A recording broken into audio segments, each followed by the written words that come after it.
All right, man. All right. What's going on, everybody, man? Welcome back to another episode of the Brickz podcast, man. Everybody's favorite podcast. Y'all already know I'm with my boy O. Yo, what's up, y'all? And you know I got Shebo. What's up, Brickz fam? Man, what's going on, y'all boys? How y'all feeling, man? Good, man. Good. Man, we feeling good.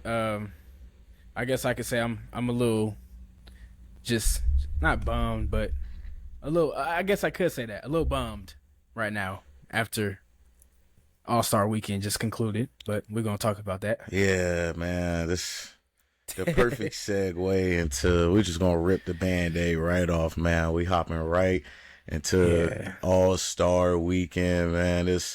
We got a bunch of things going on this weekend, you know, skills challenge, 3-point contest, dunk contest, the actual game itself, Rising Stars, all that. So, Shebo, you already started us off.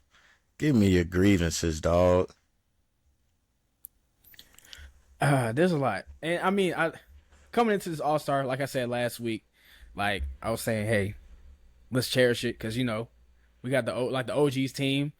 KD's, the LeBrons, the Currys, you know, their eras is coming to an end next couple of years. And so they usher in this new format with the tournaments. I liked how it worked in the Rising Stars challenge. I personally thought that was one of the highlights of the weekend. Just start with something positive. I like the competition with the young guys, and giving the young guys a chance to compete against the actual All-Stars, which I actually liked. Unlike someone like Draymond Green, who hated on the whole weekend, but we'll get to him later as well. But I think there's still the element of the players just not taking it seriously, no matter how much Adam Silver, you know, makes it a point to them. He brings them in all these meetings, lets them know, hey guys, we want to make this a nice competitive environment for the fans to see you guys play hard. I mean, Wemby did it. He said what he was going to do. Wemby said he was going to play hard. You know, he did that tonight. I would say that. There were some players that went out there and did their thing, but, you know, it's also, once again, I don't know whether to fault Wemby or Chris Paul, but it's not a good look to start the skills challenge, the first one, and you cheating. Like, they're just throwing the ball at the backboard. I feel like they was trying to and I'm like, I don't know if they was trying to be funny, trying to, you know, break a record, whatever. Like, it was corny, bro. Like, it was corny, bro. I can't lie. It was. Imagine you spent your tickets to see the skill challenge. You coming specifically to see Wemby, and he's just throwing the ball at the rim, throwing it into the crowd, essentially. Like, this big, tall, lanky, like, bro, we want to see your literal skills, bro. You a unicorn. I don't know what he had going on. Oh, I know Chris Paul had to be behind it. And he tried to have Wemby say it was his idea. We know who you are, Chris Paul. It's okay. We know you point out things, you know all the rules, and you also try to find a loophole. We get it. But not at the All-Star, not the skills challenge. All you gotta do is pass the ball into the little holes, shoot a free throw, shoot a three. But it's stuff like this. Come on, y'all. Why the All-Star game is going south, bro. Like, it's stuff like this that's making the All-Star game dip. For real. I mean, to your point though, it was a little bit competitive at certain points today. Like, we saw Wemby playing some defense, SGA playing defense, I think Jaren Jackson had some blocks. Like, it was competitive a little bit, but like, bruh, what happened to the All-Star game that I loved, bro? Like, I used to genuinely look forward to the All-Star game coming around. I remember when it was in Charlotte one year. I wanted to go so bad while I was in Charlotte, bro. But like, can we please just go back to the basics? Can we go back to what was simple and what worked? I get Kenny and Shaq and all of them, the TNT things about to be over. I get they want to do, you know, something, you know, memorable for them. But let's just go back to what worked.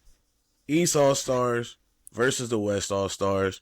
And maybe the NBA needs to put some type of incentive to make it more competitive. Like, like almost like the in-season tournament for real. You know what I'm saying? Like if it's on something like the winning team gets 500,000 or a milli, yo, if I'm playing for a milli in the All-Star game, oh yeah, you ain't gonna see people sitting out because of injuries. You gonna see Brian, KD going toe to toe, Curry cooking, and like it's gonna be crazy, bro. So like I think probably the first step to really making the All-Star game better is probably making it more like incentivized. But it was a little competitive this year, but I'm not a big fan of all the little groups, rising OGs versus rising stars, and like it was all over the place, bro. It was a lot. Yeah, it was definitely a lot. They've been trying to fix the All-Star game, All-Star weekend for years, and they still ain't came up with a good like solution. So I really don't know what they're gonna do. It's the NBA in general is just in a downslope right now with viewership. That's really why they trying new stuff, because they trying to get new viewers, they trying to get new revenue, and they really don't know what to do. But I feel like if you do incentivize the All-Star game, I mean, yeah, you can incentivize it, but then again, with money. But if they doing that, then now that's more money being taken away from the NBA. So they all about they money. So I don't know how well that's gonna work. I really don't know. Yeah, I think it's been money prizes this year and in the past couple years, but for the All-Star game. For the All-Star game, yeah, the winners get but it's not like a huge money prize. It's only like I think 125,000 or something. Yeah, that ain't nothing. So the four teams participating in the NBA All-Star game will compete for a prize pool of 1.8 million. Each player on the championship winning team will receive 125,000. Second place will receive 50,000, and third and fourth place teams receive 25,000 per player. I mean, what was 100,000 to LeBron James though? That's what I'm saying. Yeah, that's nothing to them. That's nothing. It's nothing to them. I know players and I thought the NBA had done this before, but maybe I don't think they have. I might be mistaken, but maybe giving the winner, like when it was the East and West, giving the winner of the winning conference home court advantage in the finals. Could be something, but you're gonna have to mess with the format of the finals, of course. For home and away court. But I really don't know what the NBA can do, and that was another thing too with LeBron and Anthony Edwards scratching at the last minute. I think Anthony Edwards was a groin injury. LeBron, I think he said, was ankle being uncomfortable or just not feeling good from wear and tear, I guess. I mean, it's tough because we know players don't want to get injured in this game, but somebody, I can't remember who said it. It might have been Stephen A. Smith. They said, why not just treat this like a pickup game, like the players do in the summer? They play against each other in the summer. We see it at the runs in LA and in the gyms, and they play hard. They play as if it's a game. Why not do it in front of a whole bunch of fans in real life? In the All-Star game. I want to see them compete. I just like how they was competing in the bubble. Like the bubble hoops was some of the best. A lot of people give the bubble some flag and say, Mickey Mouse Championship, whatever. I feel like in the bubble, that was some of the purest, best basketball we've seen in a long time, bro. And it was competitive. Like everybody was hooping in the bubble. So can we bring, I feel like that kind of goes back to what you were saying though, like bring that competitive energy where it feels like not really like you 1v1 and type of thing, like rec ball type vibe, like even some of the summer leagues, like people playing in the Drew League and stuff like that. The Drew League be more competitive than the All-Star weekend. Like we need to bring that type of vibe to the All-Star weekend, and I think that's where things are kind of going south. We don't need to have all this extra theatrical stuff in the All-Star game. We just need to make it clear-cut competitive and have something. That's why I said incentives, but like something that ups the stakes to make it like mean something. Because right now it's going down the path of like the Pro Bowl, to be honest. And like, I I don't like that, bro. And that's interesting you brought up the Pro Bowl because I feel like it might be a case of players making more and more money, and like we said, they don't want to get injured, they don't want to lose these big contracts, put themselves at jeopardy. Even though some of these leagues, that money could be guaranteed, but I mean at the same time, you're making more money. Of course, you find yourself as an asset more valuable. You want to take care of yourself as much as possible. So hey, I'm not gonna like LeBron. I'm not gonna do the dunk contest. I'm not gonna exert myself in the All-Star game or the Pro Bowl. Like why play in the Pro Bowl? Risk myself getting injured. For a meaningless game, and I get that part, but at the same time, like you said, all these fans come to this arena. This is the biggest fanfare event other than the playoffs and the finals of the season. Because it's an 82 game season. Of course, fans aren't tuning in to every game every night, but All-Star game, you got all the best together. You got the dunk contest, 3-point contest. Everybody it's supposed to be the best of the best in the league, putting their skills on display. And we got what's his name, Matas Buzelis in the dunk contest. No disrespect to him, but I mean, these aren't the best of the best being put on display. Which goes to your point, Omar. Like I think that's one of the reasons why the NBA viewership is going down, because I feel like it's some of these rising stars or players the NBA is trying to promote. They're just not the right ones. I feel like. I mean, even further on that, it's just like the players not even taking it even the regular season serious most of the time. Like even started with the low management. Like there's superstar players sitting out random nights or against other contending teams especially when fans have paid to come see them. If a fan come to see like LeBron play that night and he out for low management, what you think that's gonna do? Like for the views and ratings when they go home and watch it, they're not gonna want to watch it because it's like now I got a negative experience because of the low management. But yep. I just feel like I don't know. I want to say it's partially due to the 82 games, but I feel like at that point the NBA would be changing too much if you cut down the amount of games. But I really don't know how to combat it.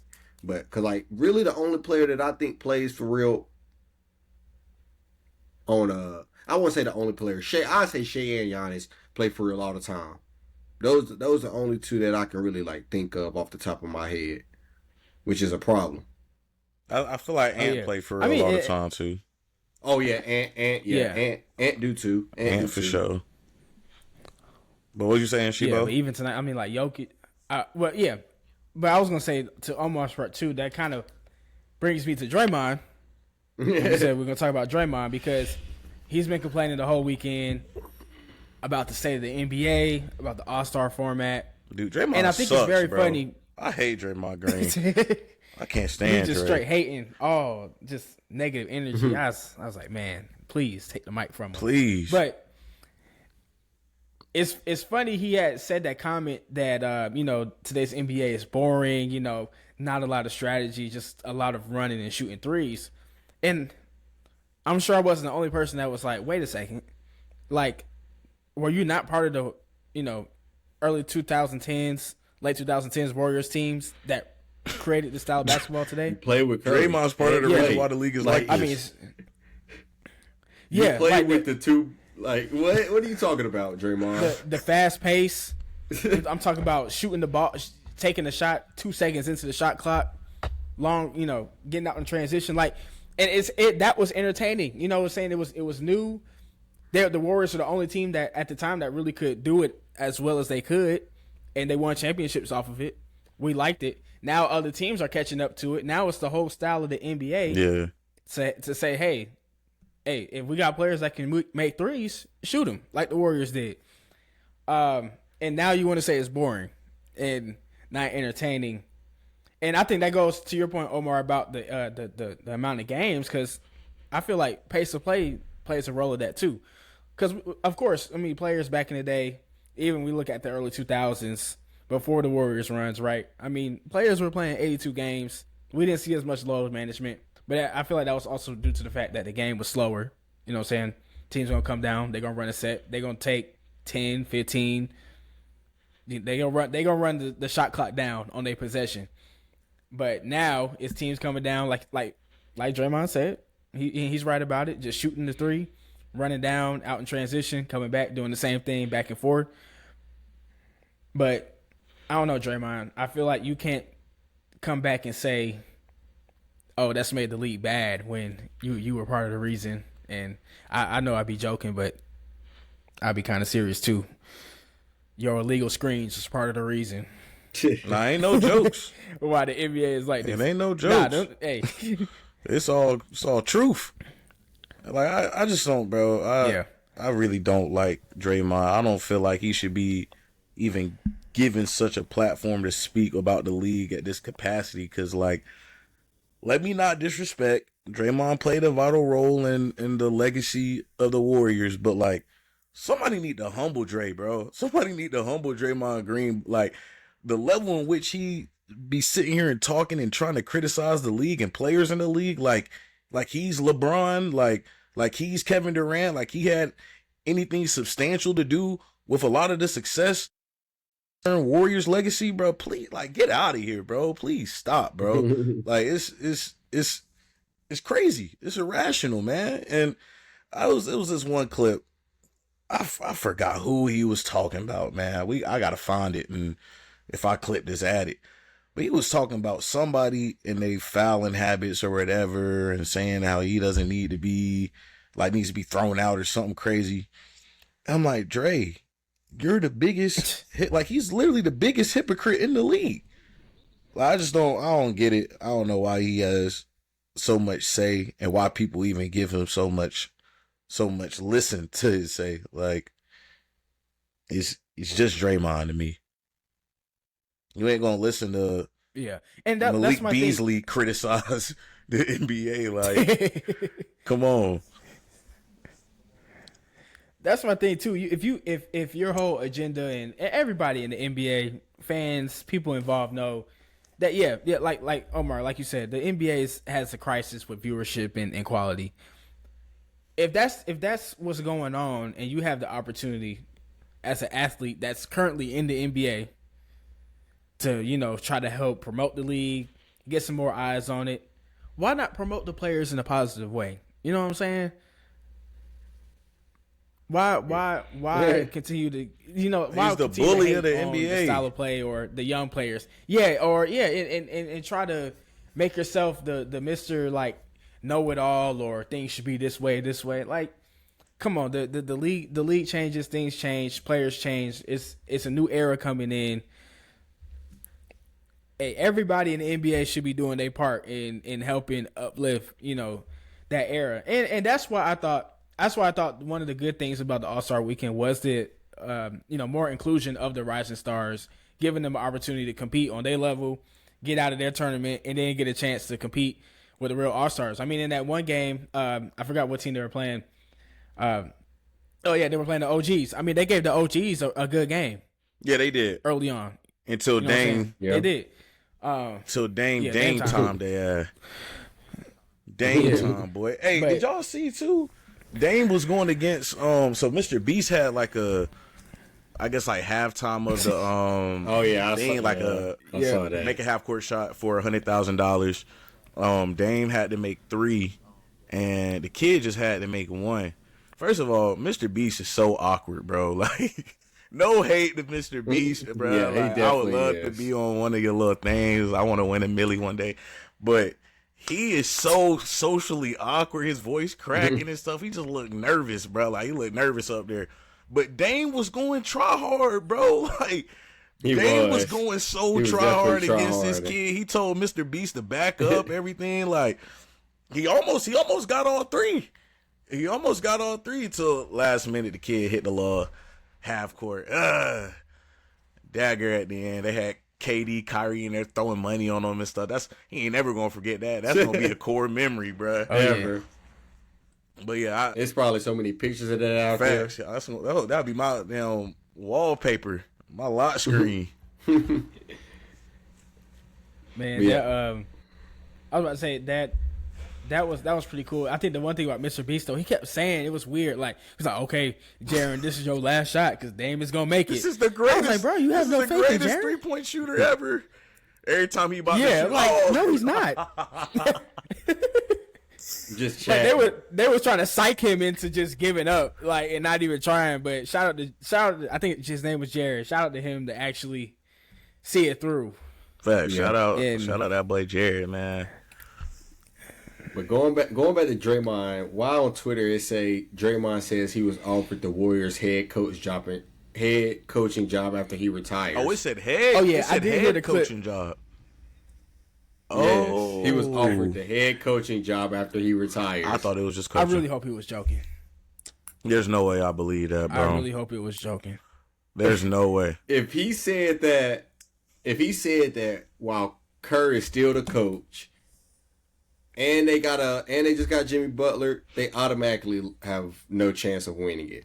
Automatically. The team chemistry just went down -500. Do you trust Draymond Green? I feel like that was already at. Do you trust Draymond Green as the Golden State Warriors head coach? As the head coach, he gonna square up with the players every practice.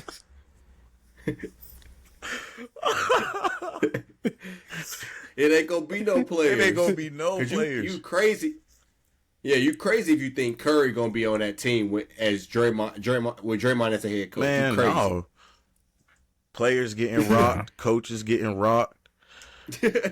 He definitely gonna get ejected nobody gonna out of play games. for the Warriors. Nobody gonna want to come to the Warriors. Every game.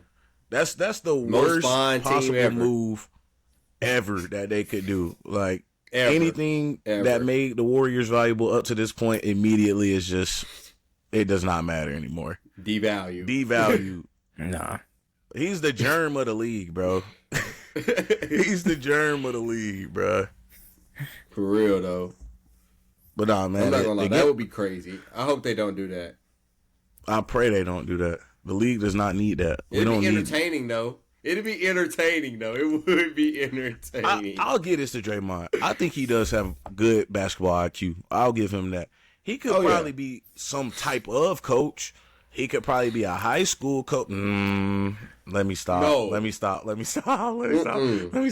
Gonna- think he could be a high school? He could be a high school coach. He could be a high school coach. gonna smack the fire out of somebody's mouth if they say something crazy, bro. I ain't gonna lie, bro.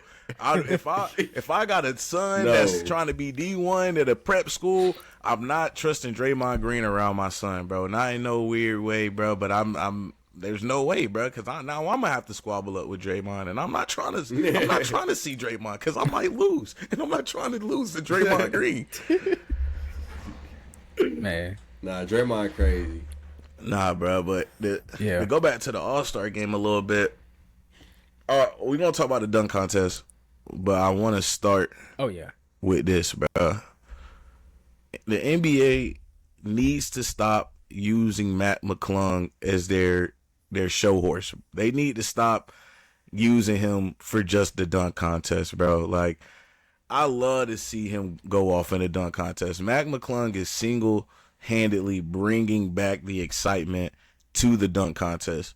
But I'm sick and tired of him getting robbed from NBA minutes. He only gets signed to an actual NBA contract when he's about to play in the dunk contest. So I need them to stop that. Other than that, I enjoyed the dunk contest. I thought it was fun. I thought it was cool. It was pretty trash starting off, but Stephon Castle, I gotta give him some props, bro. He made him sweat a little bit. He made him sweat a little bit. Cap. yeah. He can do it all too. Skills challenge. Well, he didn't do the skills challenge. I'm saying he could have. He was in the Rising Stars, out there hooping in a dunk contest. He trying to be fully immersed. He gonna be special, that's bro. the type of energy we need, though. Oh yeah, for sure. But the one thing I will say about Matt McClung, like on a positive note, I like the fact that he bring in like NBA stars that can dunk their attention, like John Morant saying he might do it now. Yeah.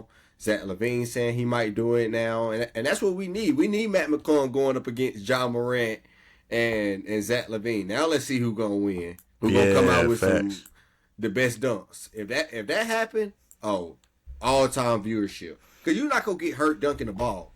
That's and shooting threes. Like, I don't see why they don't be doing it. All right, so boom. If you had to put together, I'm gonna let you get your point, Shivo. If you had to, I want y'all all to answer this. Y'all had to put together y'all dream NBA All Star like dunk contest lineup. Who's in the lineups? All time or like next year? I'm saying like based off of people in the league right now who can participate. Oh, in the league right now. Anthony Edwards. Okay. John Morant.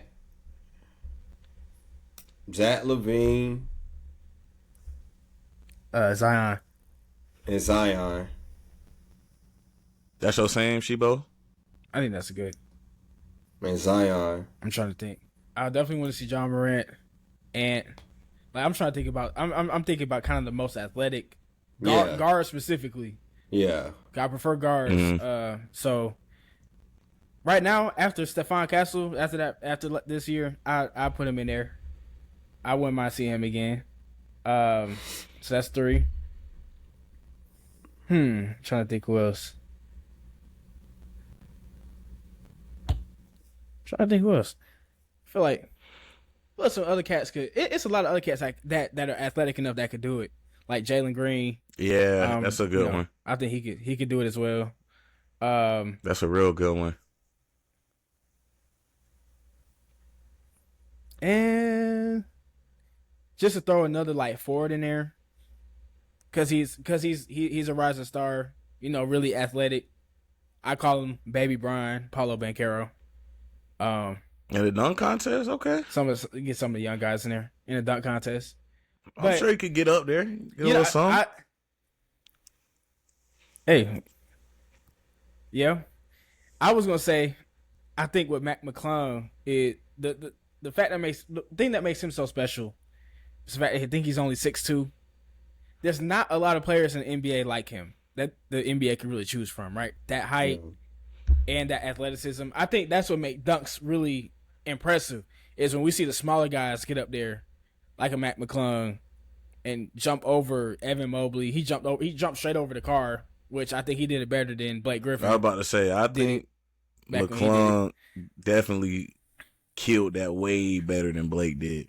Because Blake just jumped over the car, which is cool, but like my boy had somebody sitting out the car with the ball and all. And jumped over them too. Yeah. When he came out there and started it like that, I knew it was over. It was over. I'm like, dang. Because you start with that, it's over. Start with that when Mattis can barely just do a basic dunk. Like, dang, bro. I'm throwing in the towel if I'm on the sideline. It's cool, bro. Then he hit the rim and dunked it. And it's like those little attention to detail type dunks is what gets you the scores, bro. Because I know last year he did a dunk where he sat there, he had the ball, did like this, dropped it, caught it again, and then dunked it. And then that same dunk he did earlier though this year, he was paying homage to Aaron Gordon because whoever was alleying it had like the Aaron Gordon jersey on. It was on the hoverboard, like when Aaron Gordon did the under the legs when he caught it off the mascot on the hoverboard, which is still, in my opinion, the greatest dunk that I've ever seen in a dunk contest, in all honesty. Oh yeah, I think the thing about Matt McClung too is like he just knows how to control like the timing of the jumps, when to jump, where to jump.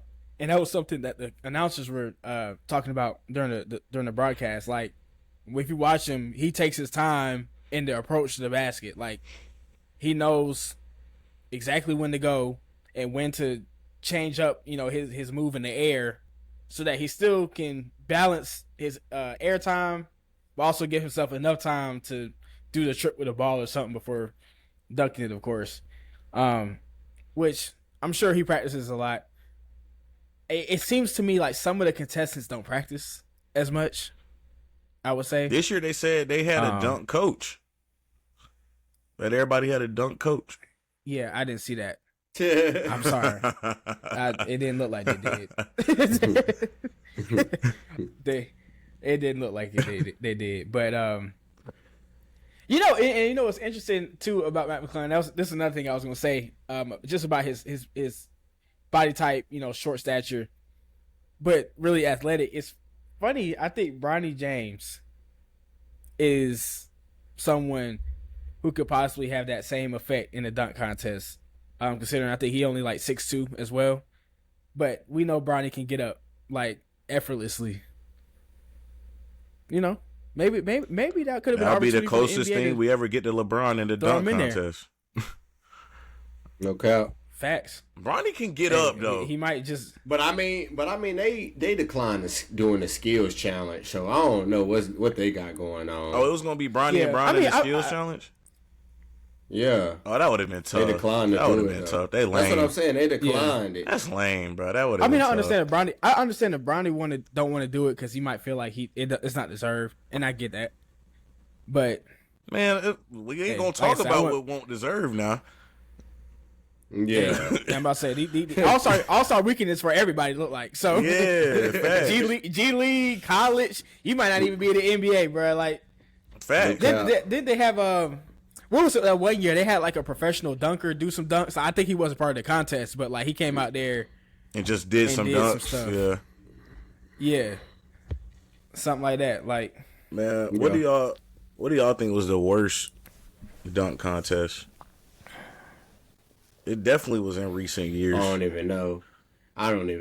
If it was bad, I'm not remembering it. I was about to say the same thing. I think last year's was probably the worst.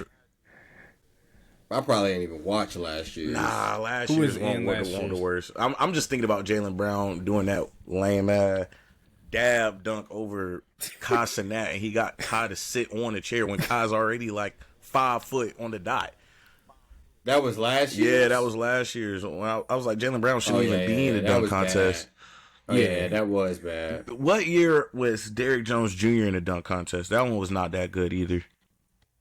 Did he lose to Aaron Gordon that year? I ain't gonna lie. Was that the year when D Wade snubbed my boy Aaron Gordon? Because Aaron Gordon was supposed to finally get his dub. He won it in 2020. Derrick Jones Jr.? Yeah, he won it in 20. I think he won it over Aaron Gordon that year. I think that was when D Wade had that BS. Yeah. Man, my dog Aaron Gordon. Yeah, like you said, that was like one. the second time. That my dog. I thought he's supposed to be the dunk contest GOAT, bruh. Now we gotta give it to Mac. I thought he should have won in 2016 over Zach. He should have won over Zach. He should have won over Zach. He 100% should have won over Zach. His dunks to me that year were way more creative than Zach. Now Zach had a lot of athleticism and like wow factor because he could glide through the air, he could jump from the free throw line or whatever. That's cool. But I mean, Aaron Gordon was like sitting in the air over a mascot on a hoverboard and brought the ball on under a hoverboard his legs. And he was spinning. Like, yo, mind you, he's probably did like 10 dunks prior to this because they kept going back and forth. So your legs ain't dead. Yeah. You jump over a mat. Like, you brought this out on the fly. This wasn't even one of the ones you probably planned. This is an OT for the win dunk. And they gave it to Zach LaVine because he dunked from the free throw line, which is very impressive. Let me not. But I ain't gonna lie. He looked like Mike. He looked like Mike. He was gliding. He was gliding. He was. I feel like that should have been the year it was a tie. 2 champs. It would have only been right. They could have did that too. Yeah, that's like the GOAT debate, bro. It's never going to be a right answer to it because they both was going crazy. Boy. They was going. That's what I'm saying. We need stuff like that. Facts. I swear, if it was stuff like that, everybody would be tuned in. Everybody be talking about it. We got to get started. And then another thing is, I'm backtracking a little bit, but just back to like the viewership and stuff. Like, I remember back when it was like 2013. Like they used to have like playoff intro videos. Mm-hmm. Like they're getting you hyped for the playoffs. They don't do nothing like that no more. Nothing. It's all about sports betting and sign up for FanDuel. Bet $5 get 200 free, something like that. They're not trying to get like fans involved with the sport engagement and stuff up. Yeah, which is I don't know. I mean, that's another thing too. Like you said, Omar, it's just like the presentation. I think another thing that's kind of hurt the league is the amount of teams that get national TV games. Because, I mean, y'all, Jalen, you a Hornets fan, Omar. You a Suns fan. Yeah, you KD, wherever KD at. But KD be on the West, you be on the East. You know what I'm saying? You don't get the KD games all the time unless you you got the streaming services or whatever. But like I'm a Hawks fan. I'm up here. I barely get to see him play. Like I might keep up with the team on my phone, see who's trading, but I have no idea who's doing what. Apparently, Karis LeVert is having a great season with the Hawks. He is, and I have yet to see Karis LeVert in a Hawks uniform. I just have yet to see it.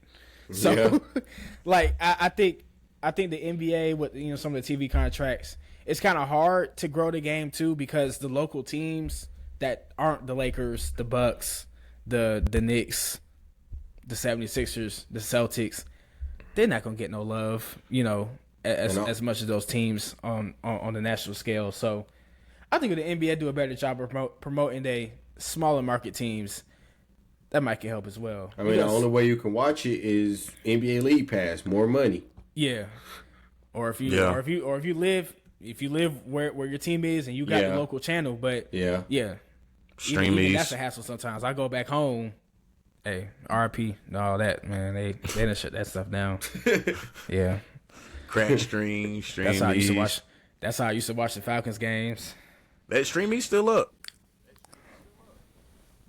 Hey, don't we talk about that after. Yeah, we talk about it after the pod. We talk about it after the pod. Yeah, don't say it too much. Talk about it after the pod. Shout out them folks.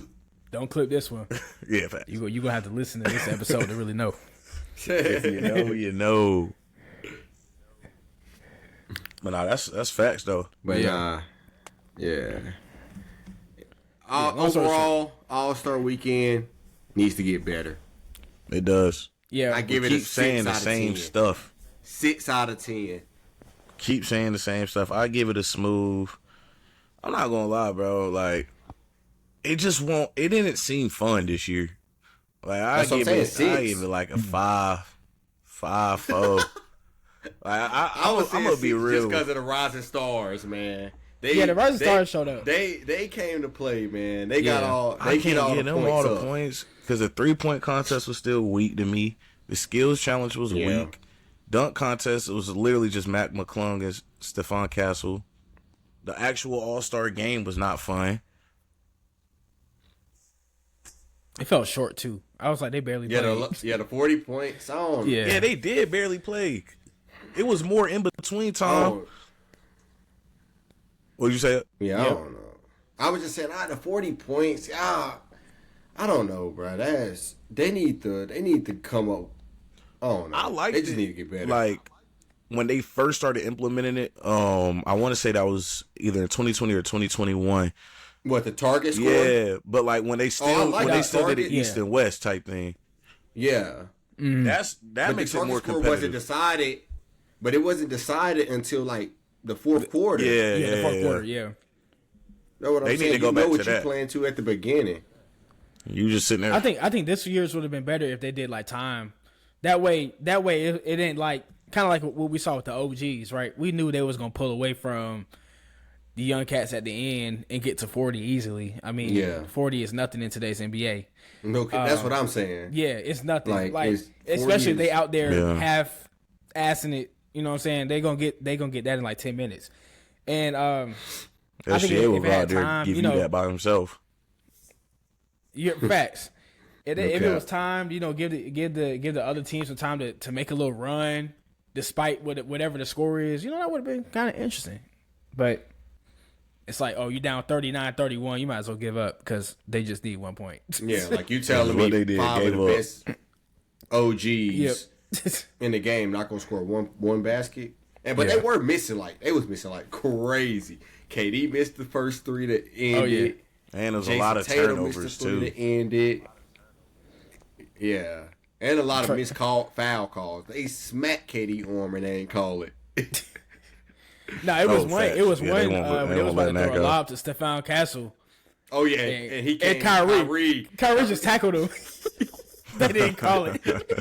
I forgot who it was. He was like, yeah, he was like, Yeah, Stephon Castle was like, bro, like y'all just gonna let that slide? Like, He was about to wham it Straight too. held I it ain't gonna down. lie. Yeah. Castle. I don't even think Castle got back after that. He might have. I but the wouldn't dude have under either, the bro. rim, the dude under the rim, just was looking so confused at the ref, bro. They was just letting him play. refs out there just running. What's your rating, Shibo? All-Star Yeah. Weekend rating? I gave it a 5. 5 out of 10. Yeah. I give it a It 5. felt over. Like, it just felt like a lot was going on. Plus, they don't need to have Kevin Hart ever commentate the All-Star Weekend again. No hate. It's Yeah, he just was like, tweaking, bro.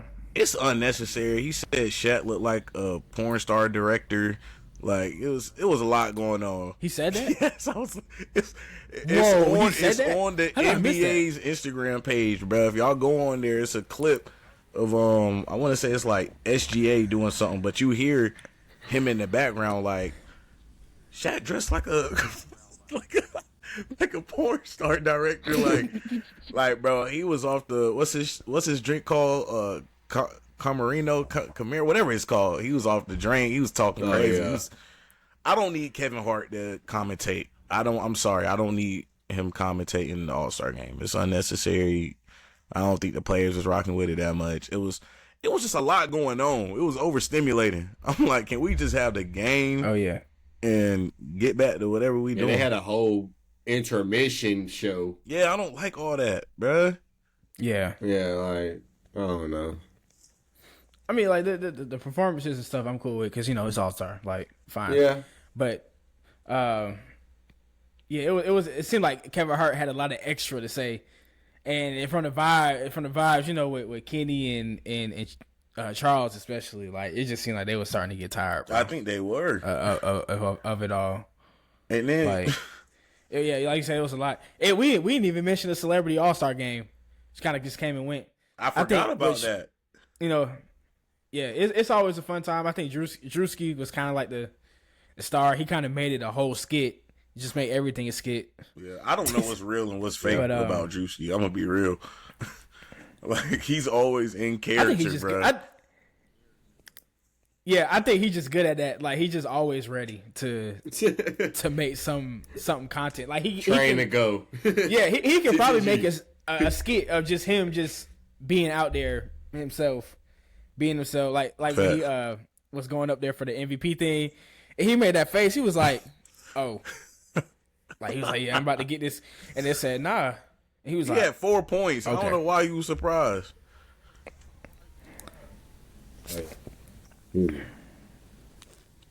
"Man, Drewski's funny. Yeah. Well, no, that was all for Give me All All-Star. Star. That's a wrap on All Star Weekend. We didn't get that college basketball. Whew, yeah, we had a lot of stuff in college basketball this week, especially today with the women's game. Late yesterday, we had probably the biggest game of the year. Number 1 Auburn versus number 2 Alabama. Auburn never trailed. Wire to wire. Good game though. And Mark Sears, I ain't gonna lie. I know they was like doubling him, face guarding him, but when he did get open, he was knocking them things down. Like Oh, yeah. from deep. Oh yeah, when they made that run, I think early in the was like middle of the second half. Middle, yeah. And came back, made it like a 1-point game or something. It was crazy. They were making runs where I was like, okay, Alabama gonna come back in. They finna come back and win this. Cause They got play power behind again, them. and they play again. That's Yeah. gonna When they be the play good again? thing. They go March 8th. Bro, did you see the end of Alabama's schedule? They play number 5. That's that SEC. Boy, It's so many that- teams like that though. Like they play like it's a stretch of games. They just play a bunch of ranked teams. Vanderbilt like that. Tennessee got a schedule like that. yeah, It's- Alabama go to Missouri. Number They 21 rank. Missouri on Wednesday. Yeah. 15 Kentucky on Saturday. 22 Yeah. Mississippi State next week Tuesday. Number 5 Tennessee on Saturday March 1st. You end it with you host Florida number 3 Yeah. March 5th. A couple days after that, and then you end it with Auburn again at Auburn. March Like 8th. that's crazy. Sheesh.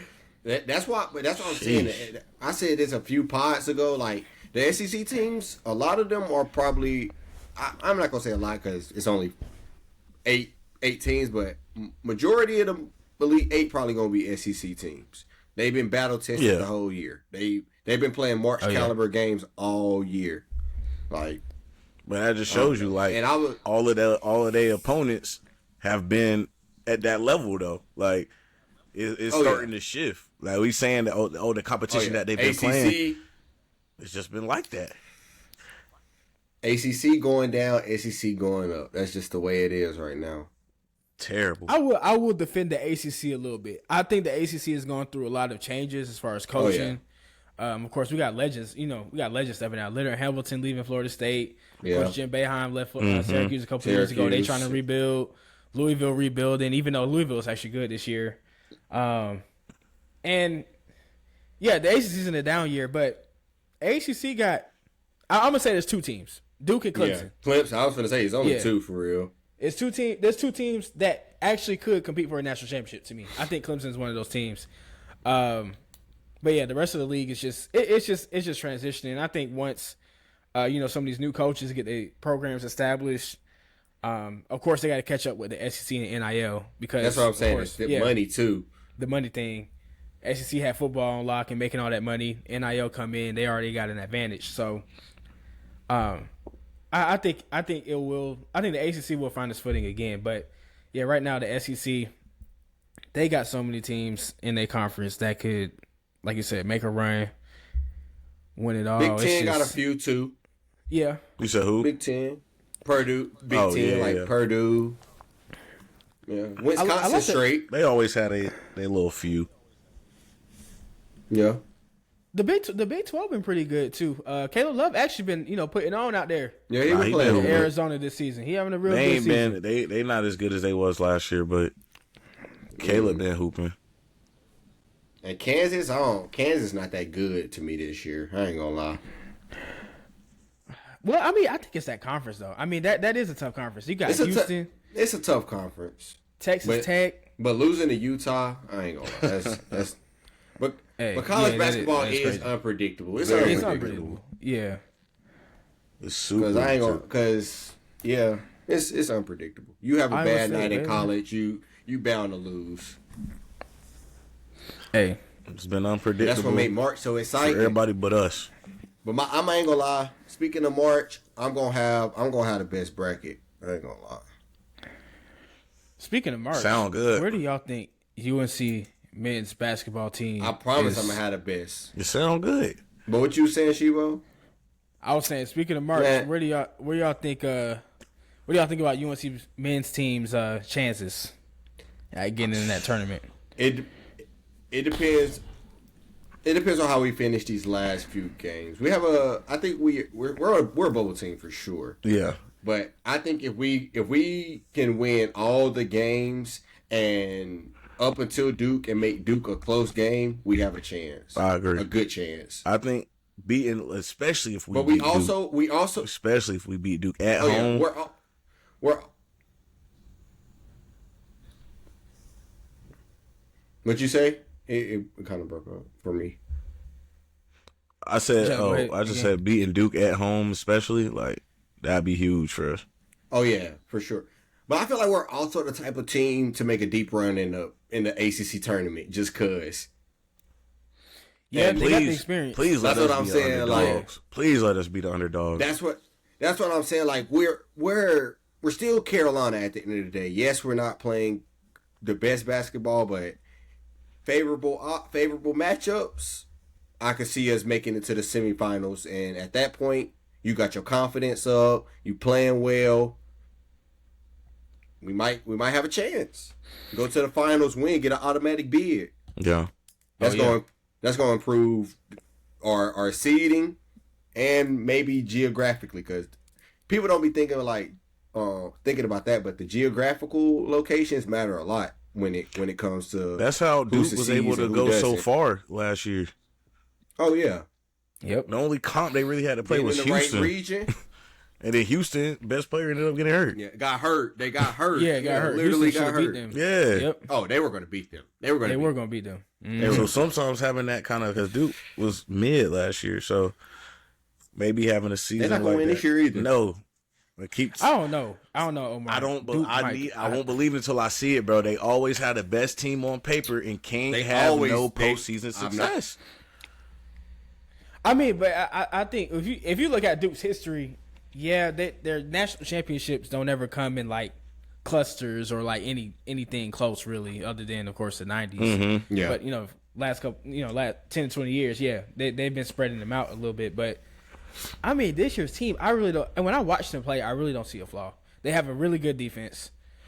They have experience. I mean, veteran leadership with Tyrese Proctor. You got the transfer Sion James, who's also a veteran.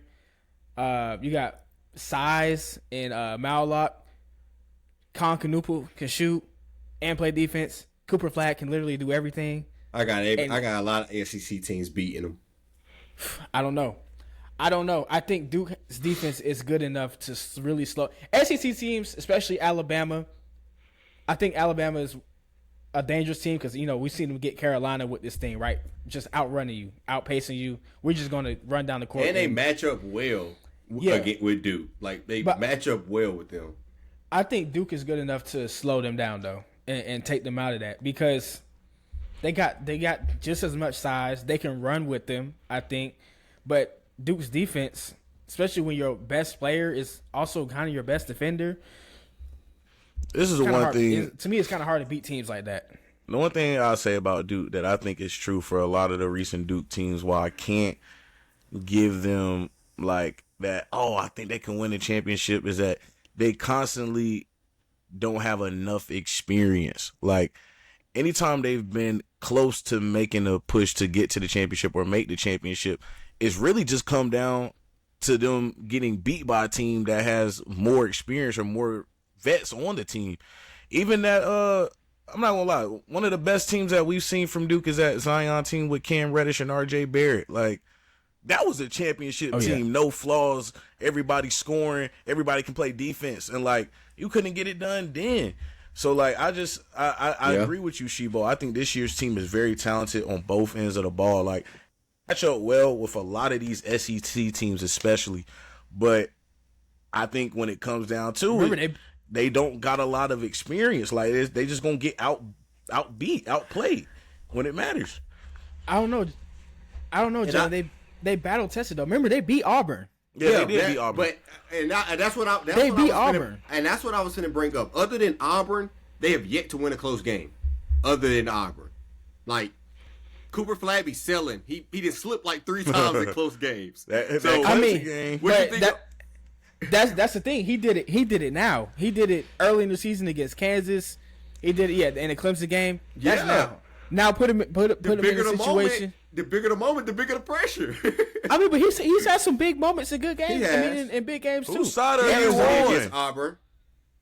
He on you with Duke. Whose side are you on? I'm an analyst right now. I'm not a UNC fan right now. Man, I don't got Duke winning it. I don't got him winning it. I'm being realistic. Early prediction. Give me Florida, dark horse. Florida nice, bro. I don't even want to admit Walter it, but Clayton. Florida is nice, bro. Walter Clayton. He gonna take them all the way. I can see Alabama getting there. I like they 7-footers on Florida. I think that's gonna be an advantage that they can use over other people. They bigs are gonna be better than the other people's bigs. And with Walter, he gonna give you 15 to 20 a night. Jeez. But I don't know. I don't know. Something tells me a lot of those SEC teams gonna get upset in the tournament like they Why always you think do, that? I mean, I feel like that's bound to happen too, just because they have so many of the teams in there, though. Yeah. Yeah, I mean, volume. Of course, the more you put, the more you got a chance to upset. But I don't know that tournament. St. John good too. I'm it's sorry. a different beast. Yeah, St. St. John's John's. Thinking about teams. Other teams like that, man, it's a different beast in that tournament. It's not just. It's kind of like once you get in that tournament, all that you did in the regular season Don't Don't matter. matter. Don't It matter. literally doesn't matter It's at all. about that. It's about that night. Yeah, it's really literally about that night. The only thing that matters is the seeding. Yeah, Yep. I can't wait.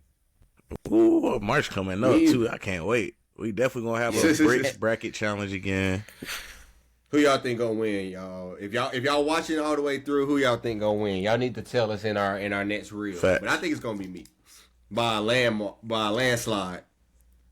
I don't know who my dark horse is yet. I gotta go do my analytics, my studying. I do like Alabama though. I do like Alabama. Bama. I like Alabama. Bama. I don't know if they a dark horse though. I think They're not a dark horse. They're Not a dark horse. I said I gotta They find like my one of dark the horse. I gotta favorites. find my dark horse. Oh, you gotta find it. Yeah. I got Florida. Even though they rank third, That's a I good- feel that's a like good dark horse. They get. I feel like they're Yeah, getting that is a overlooked. good one. They're getting overlooked. That's a really good dark horse. Like I wish I thought of it before you touched it.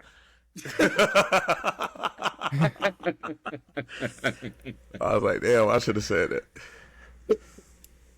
We'll come back to I that. like my dark horse might be Yeah. Houston though. If I'm Houston? being honest, They, Houston. hey, they defense win championships. Yeah, and they got to play. They got Juwan. And they got a good You was hard on Duke. Yep. Watch it be a Duke Houston rematch again somewhere down the line. And Duke gonna kill him. Sweet That's 16. Duke gonna Sweet kill him if 16 they play game. them again. Oh, Yeah, I'm not gonna lie. I don't know. I hope I'm not. I'm you I'm stop not sounding Cooper like, in the play. You stop Cooper in the tournament though. They lost. I ain't gonna lie. I'm telling you, like that's literally just Coop. Coop have one bad game and it's But over. Coop is one of those players you can't stop though. Like he's. I hate to say this again, but he's kind of like a baby Brian in the fact that Bron? when he affects the game, he affects the game in so many other ways than just scoring. Oh, for sure. LeBron? He does. He will. Jalen, this dude. Bro, Did you we not can't see? Was throw it? that Was it? term around? Jesus Christ, calm Was down. it the UNC game? The UNC game. He came in and assisted on like the first 18 points or something like I that. understand. Or scored and assisted on that. I Like, understand he's good at that Shebo. impact is crazy. I understand he's good at Shebo, but like you glazing, bro. Bron is crazy. I know. I'm saying is baby Brian crazy. as in play style. I'm not saying he's on the level. I'm for sure. I'm not saying If that. anything, he mirrored more of KD type play style, but I can't give. No, I don't know. Are we seeing the same things, Omar? So what y'all see? What you think? To me, KD. What I think, Oh, man, and like just player comp. I'll tell you why in a minute, but go ahead. Yeah, you tell why first while I think. First, I'm gonna go off with his height. Coop is what 6'9", 6'10". One of Yeah. those. We know KD lies about his height. He's probably actually 7 foot. They both can handle the ball very well. They both are elite scorers. They both can shoot the three well. I really feel like Coop can play defense a little bit better, but KD can lock in on D when he need to. I just think what sets him aside from your LeBron comparison is that he can score the ball a lot better, like on all ends, whether that's slashing, whether that's shooting, whether that's driving. Like I know I can get a ball to him and he'll get to work. I think Brian more of like a Brian more so he can do a lot of those things KD can do too, but it's just in a way different style. It's a lot more aggressive. It's a lot more like bruiser type of vibe. You know what I'm saying? Like Coop But I don't feel like give me that vibe. He give me more of slick, like Slim Reaper type off the dribble jumper. I think I got one. I'm gonna say Jason Tatum, just cause I feel like he a good defender. JT he's a good defender, but none of his skills are really outshine the others. He good at everything, and that's what we criticize JT about. So that's what I'm gonna go with. I like JT the best out of all of us. I was gonna say Paulo. I don't know. too. but Okay. I be calling But he Paulo called baby Bron too. That's what I'm saying. They that's what I'm saying, bro. call him Baby And I'm not saying they on the level of LeBron as far as the ability, but it's like the play style. Like I feel like with Coop, he has to touch the ball on every possession because the offense runs through him. He's almost kind of like a point guard in a sense. Like he's gonna bring it up and he's gonna pass it. The possession starts with his pass or his drive. And to me, I don't think Coop is more of a Slim Reaper. When I watch him play, I see a very aggressive. Like I know I'm more athletic than you. I know I have a quicker. Oh yeah, he's trying to score. And I'm going to score. I'm going to drive at will. Like he will. He's not scared of any. He's not scared to go in the paint and try to dunk on your tallest player. And he's gonna take the foul. He's gonna go to the free throw line. He can also post you up, turn around jumper. He can hit the 3-point shot if he need to. But he can also pass his way out of a double team. Like you see, Bron come up top of the key, double team, pass it out. He know where he's going with the ball. And that's what I mean by like the Bron comparison. I'm not saying he's like the same level of consistency and just mastery of the game of basketball. No, but like just how they approach the game to me is the same.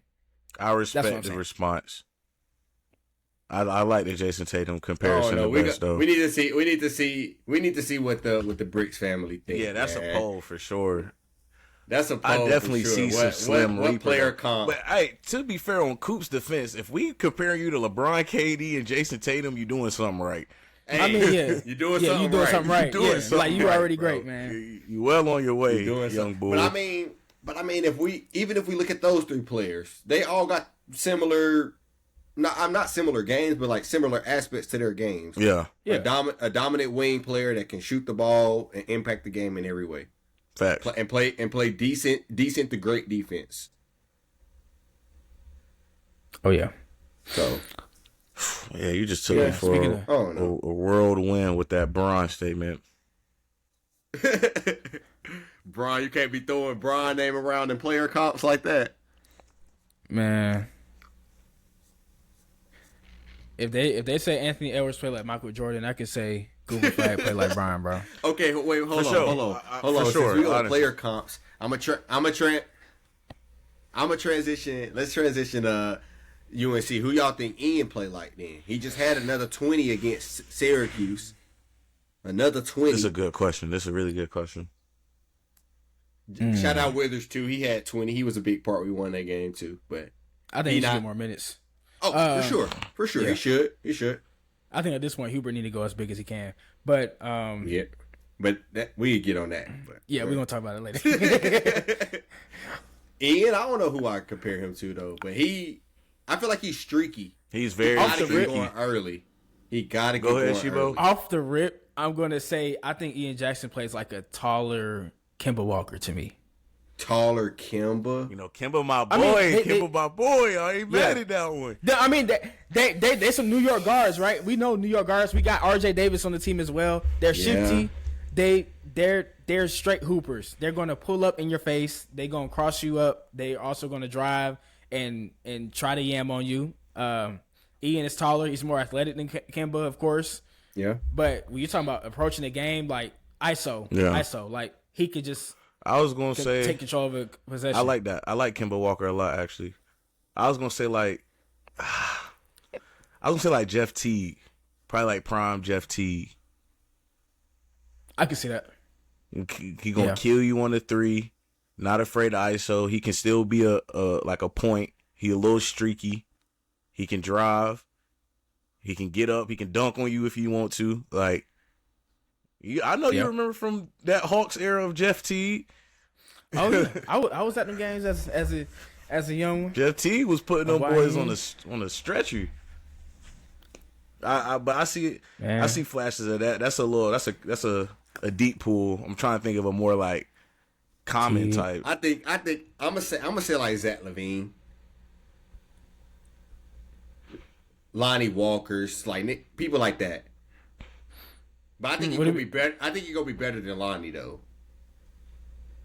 Would it be crazy to say Jalen Brunson? Jalen Brunson, I feel like he's not as crafty as Brunson. Yeah. Brunson, you know, he's small and use his body to get open. I can see where you're going with Brunson. I can see where you're going with Brunson. So what you seeing in Brunson that you seeing Ian? I mean, I just think, I really think it's that craftiness. I think Ian is really crafty. Ian is kind of like a combination of crafty and shifty.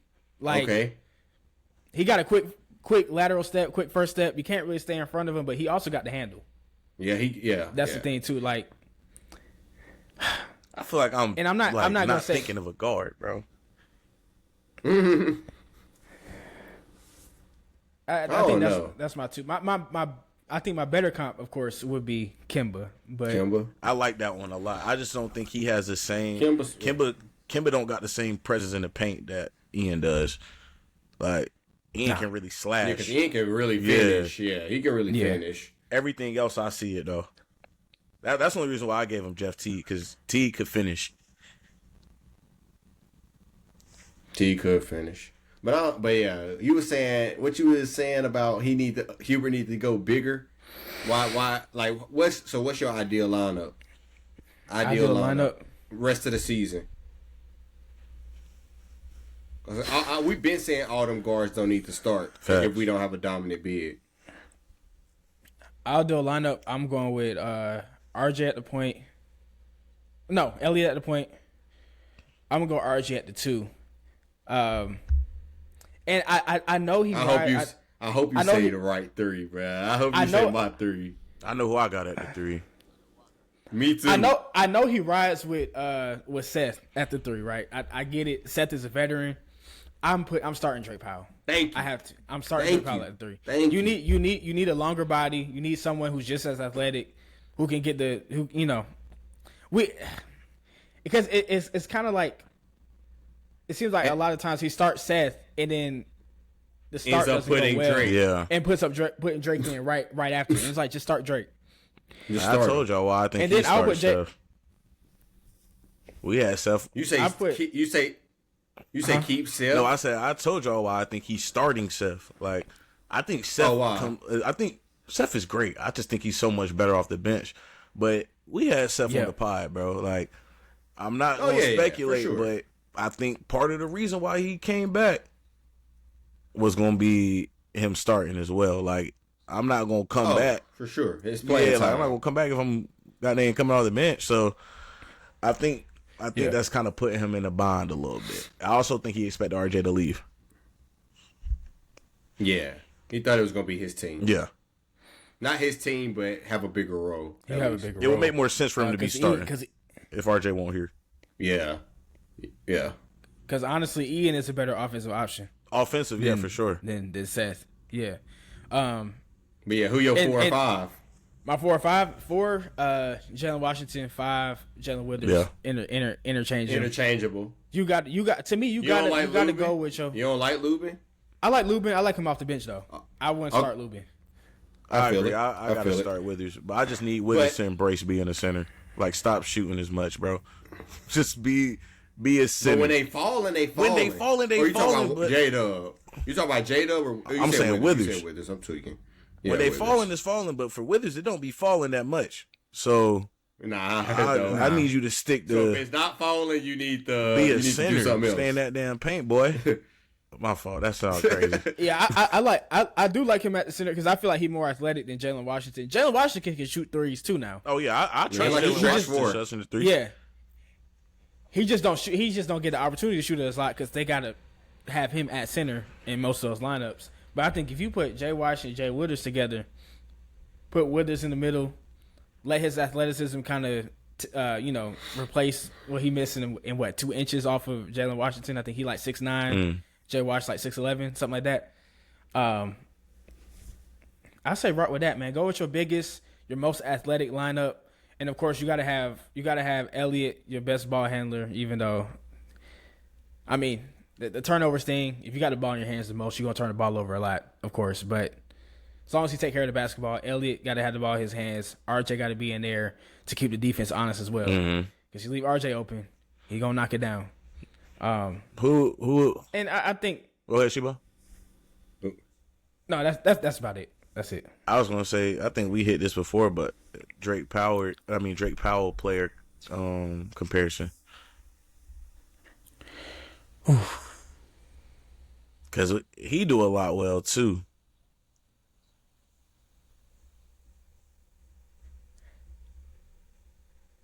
I think. I really feel like he can develop into like a Scotty Barnes type player. Yeah.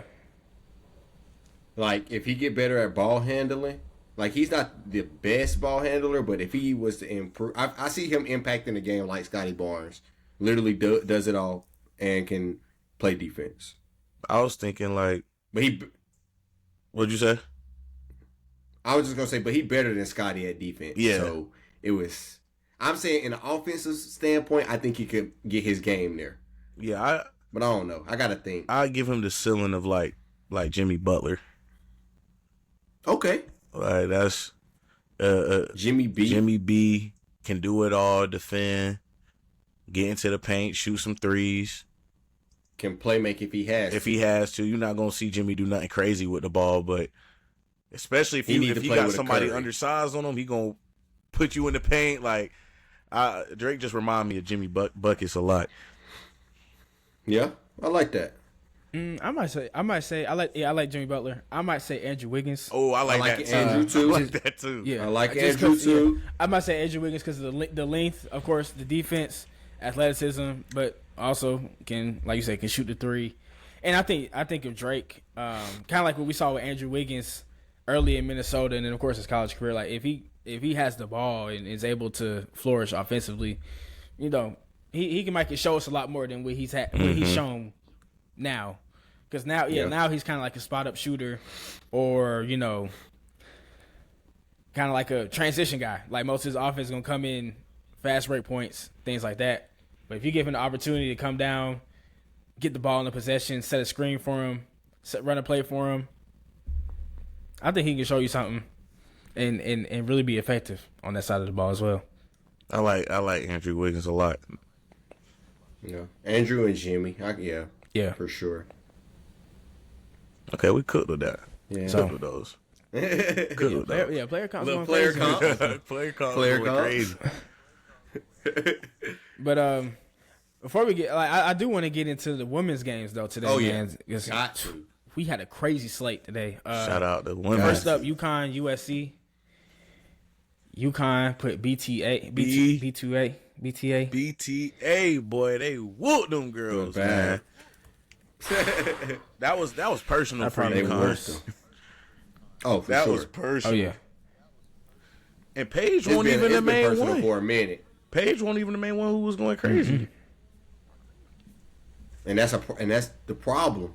She wasn't the main one, and they was going crazy. And they was going Imagine if she was going stupid. crazy too. Man, 'Cause you know, in the big games, Paige gonna get hurt. yeah.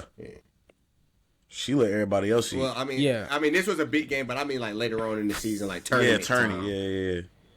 Tourney time, she gonna get hurt. So if everybody else can still contribute like that, scary hours in UConn. The thing is though, But we know they that also needed that loss. Yeah, South Carolina. Well, I mean, South Carolina already lost some big ones this year in the SEC. Yeah. I think they lost to Texas a couple weeks ago. Mm-hmm. South Carolina's gonna take this personal too, though, and I think Yeah. they definitely gonna remember this come tournament time because Right, I'm that's sure what I these said, they teams. needed You know how Don Staley these teams is. going. Yep, but I think this really showed. Yeah, like you said, Jalen, how deep UConn is. Like Ozzie Fudd came in there, dropped 28. 6 for 10 from the 3-point line. By the way, Sheesh. crazy. They were as a team 46% as a team. They hit 13 of them. Where was the game at? It was at South Carolina. They beat them I at about to South say, Carolina. I think they already played up here. Yeah. Dang, they played they beat them again this year. Carolina? Yeah, they beat them at Carolina. Sarah Strong, number 1 player in the nation, right here from Sanford, North Carolina, 16 points, 6 for 10. They're just efficient. Like I was watching that game and they was getting layups. Their offense is so connected. Like the assists, 22 assists as a team. I'm looking at stats right now. South Carolina only had 7. Like it was just straight domination. Literally. Lord. Both ends on the court. Yeah, like they just dominated them. I think South Carolina isn't as talented this year. But I mean, really, UConn did really, UConn did a really good job of playing defense in this game, of course, but I think they really did a good job of limiting Malaysia Fulwiley. Yeah. I think she only She had had like 11. She only had 11 in Yeah. this one. Yeah, only took 8 shots. Like Malaysia Fulwiley to me is like South Carolina's go-to. Facts. When you take her out the game, it's way different because I know their team is a lot different now. But even last year, when Malaysia and South Carolina played us, and we was making them sweat. Yeah, when we was sticking with them. We was making them sweat with them at first, and then it kind of got out of control. But yeah, mind you, that team was a lot better last year too. We had a great game. We had a great game against State, man. Big doves in the chat, man. Big doves, man. Shout out to one team, them. man. Get well soon, Alyssa. Prayers for Alyssa. Wishing the best for Alyssa because, I mean, and that's even more impressive, right? To have her go down so early in the game. And still stay in that game, had the lead, lose the lead, and I think they were down with like 5 in crunch time, and they executed perfectly. Like they got every stop they needed to. Great defense. They made every shot they needed to. Made the free throws at the end, of course. I mean, that was like a championship level type of win to me. And when I say this, now it might be. I don't mean no hate. I don't mean no hate whatsoever. No, he's gonna say something crazy. Just like this team is flourishing so much better not having to play around Deja Kelly, bro. Oh, for sure. Like, oh yeah, it's day and night because like it's a team. Like that's the biggest difference. It's a legit team. It's not trying to play through Deja. It's not trying to make Deja the centerpiece of the team and playing through her and around her. And we know she be just as streaky as RJ's been this year. So like, and you know, how is she even playing this year? I ain't been looking at no Oregon, bro. That's what I'm saying. Has she even been playing good? I ain't been paying DK no mind. Let's see. Yeah, I was gonna say, let's see. No hate. Sound like a hater.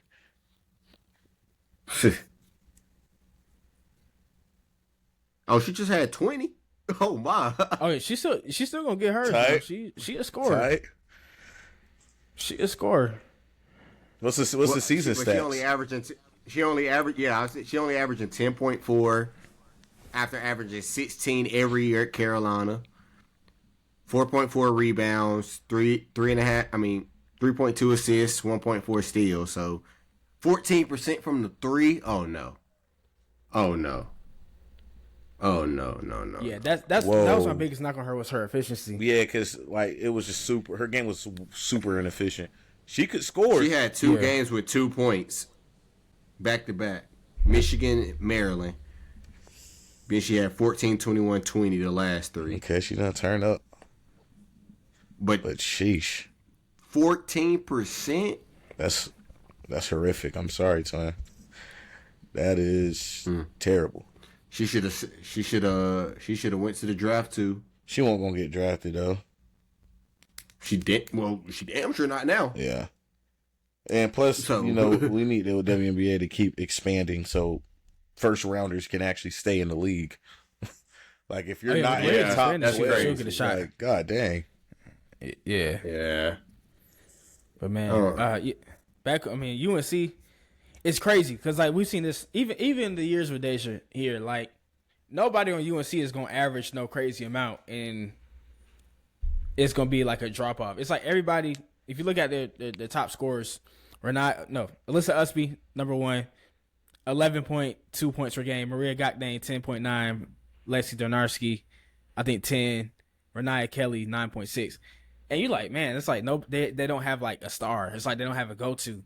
But if you watch the game, like every single one of the players I just mentioned are like go-tos. Yeah. You know what I'm saying? They play like a team. If the ball is if the ball is in any of their hands, of any of that 5, even India Navarre, right under Renaya Kelly, she's averaging 7.8. They can make a play. They will hit a shot. They will get a big rebound. Maria Gakdane gonna get a rebound. She gonna get a stop.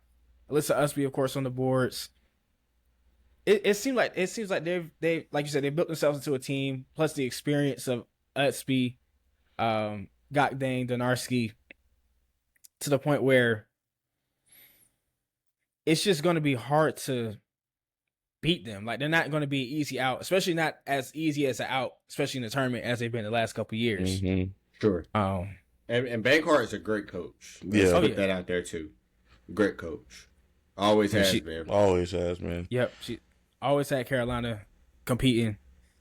With some of the best in the country, especially this year, man. Like, because at first, a lot of people were like, "Oh, it's a schedule, But okay, they win some good games. Big win over Duke. Then you get the win over NC State. So we got 4 losses, Compete right? with Run the best in the ACC, ACC. man. Yeah, They run the and ACC. the ACC still runs women's basketball too now. Oh, Yeah, facts. other Even than the powerhouses in other conferences, ACC is definitely the best. Yeah. I mean, even Florida State came in here. Y'all never heard of Tanaya Latson. I hope y'all know now, because I remember seeing her last year. I think she was the nation's leading scorer. She might still be the nation's leading scorer this year, but she's always been up there as far as some of the best scorers in the nation. She came in there and gave UNC hell. Pretty much won that game herself. I think she hit the buzzer. Sheesh. The last shot in that game. But it's like anybody can get in the ACC, and then to be, I think now 11-3 in the ACC. That's It's huge. And impressive, bro. You already passed 20 wins. Like, yeah, I when I say the women's game has so many teams this year that could win it. Like, I think this is gonna be just as good, if not better, of a women's tournament than last year. Yeah. If you ask me. Bring it home. Speaking of, women's basketball, I gotta just bring up Juju, because Juju is nice. Super nice. I Yeah. personally just like watching USC play, just because she be out there going crazy. She be Like, she just legit be hooping. hooping. She be Like- hooping, like just hooping. Like, I ain't gonna make no comparisons, but y'all know what we be. She hooping. She's out there hooping, bruh. Man. Like, she's fun to watch. Like, you know what I'm saying? Super fun to She's watch. in that same pool Yep. with, like, Malaysia, Caitlin Clark, you know. She's She better than Caitlyn though. I think so. Like she's more skilled. She's more and skilled she- than Caitlin. She's more skilled than Caitlin for sure. She gave the number 1 team in the country 38. Yep. She Didn't even gave blink. like Yo. with ease. And she's a sophomore? She got them. sophomore. Yep. She got them a double, I think, right? Yeah, she got them 38. She got them 38 and 11. 38 and 11 and 8 blocks, mind you. 8 blocks in the blocks? game. 8 blocks. 8 blocks. Yeah. LeBron. Yeah. The league about to have. No, did y'all not see? I mean, people were talking about that. Like, Oh that's my one of the God. greatest performances, single game we probably ever seen in women's basketball. Like, 8, or let in me go. basketball in 8 general. blocks. You get the number one. assists and You get 5 the- assists. Yep. Number 1 team in a rivalry game. You a sophomore. She did not blink, bro. And you she won. went Sheesh. And you won. She said 6 for 9 from the 3-point line.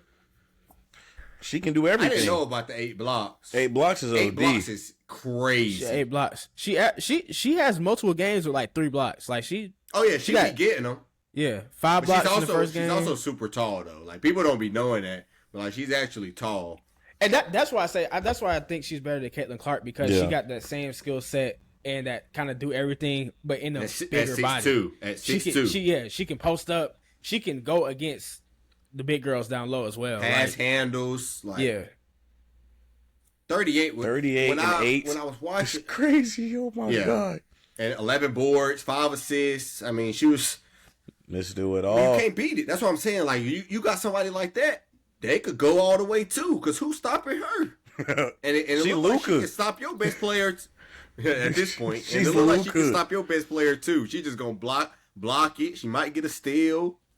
She's Oh, no, unguardable. man. But like you said, the tournament definitely is gonna be interesting. Definitely is gonna be interesting. I feel like we might get some y'all can't surprises. forget about. And we talk about the number 1 team. Well, they're probably not gonna be number 1 no more. But UCLA, they still can't count them out. Yeah. You said, bro, Notre Dame, Hannah Hidalgo. You talking about Oh a pure my. scorer? Hannah She Hidalgo was and giving Olivia us Miles. buckets last year too. Oh my Facts. goodness, bro, that team is crazy. Yeah. She had a stretch. She had a stretch this year from. I'm talking about Hannah Hidalgo. Mhm. from January 30th to up until last Sunday. At Virginia Tech, 30. At Louisville, 34. Versus Stanford, 24. Versus number 21 Cal, 24. Prior to that, she had a 33. She hit 30 pretty much almost every other game. 29, like 30 a game is insane in college level. It don't matter what level. Yeah, facts. Yeah. I just love to see women's hoops up like this. Like, it's hard, bro. It's just like it. I feel like the talent has always been there. It's just now. It's really just now that it's getting the publicity, light, exposure. Because I mean, we had Maya Moore. I mean, who? Breonna Stewart 4-time. You go to college and win the national championship every year, 4 years in a row. Yeah, that is crazy. 4 years in a row. Just keep doing it. That's crazy. You knew you going into the season knowing you finna win again. I ain't gonna lie though. Yeah. I think and everybody trying to stop you. Everybody knows. I think Paige get it done this year, bro. They're the favorites. I think Paige get it done. So we know your pick for we know your pick. I don't know, bro, because like Shebo said, Give me USC. It's so up in the Give me air, Juju. bro. It's so up Give me in the Juju. air. But has It really has is. Paige won one since she's been at UConn? Yeah, give me UConn. She's remember- been close. Give me The UConn. year, Because the comp has been one crazy. One year she got hurt. Yeah, she got hurt. No, that she one got year hurt that they almost was every that year, they was damn near. She got hurt the first year Caitlin Clark kind of blew up, right? Yeah. Yeah. But I think that was their best. That was gonna be their best chance at winning that year. Okay. Because it was like, oh, she got hurt. What now? And Nothing. yeah, Y'all lose. nothing. But give me Juju, give me USC. But then you got then you got teams like Texas and LSU. Like yeah.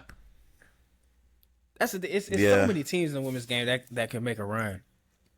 There's so many. I think really, Paige get hers before she dipped though. Cause she not coming back again. She's not coming back again, bro. It's yeah, rap. this is it. That's like the one thing she gotta do, bro. It's everybody else damn near had their moment. LSU, South Carolina, UConn, go ahead and get yours. You know, my girl Juju, she still got time. She got more than enough time to get hers. She only got one more year. She's gone. Yeah, so she'll make it happen next year. They gonna she'll make it happen next year. I need to see my girl Paige get it before she leave, bro. Give me Juju. Cause who guarded her?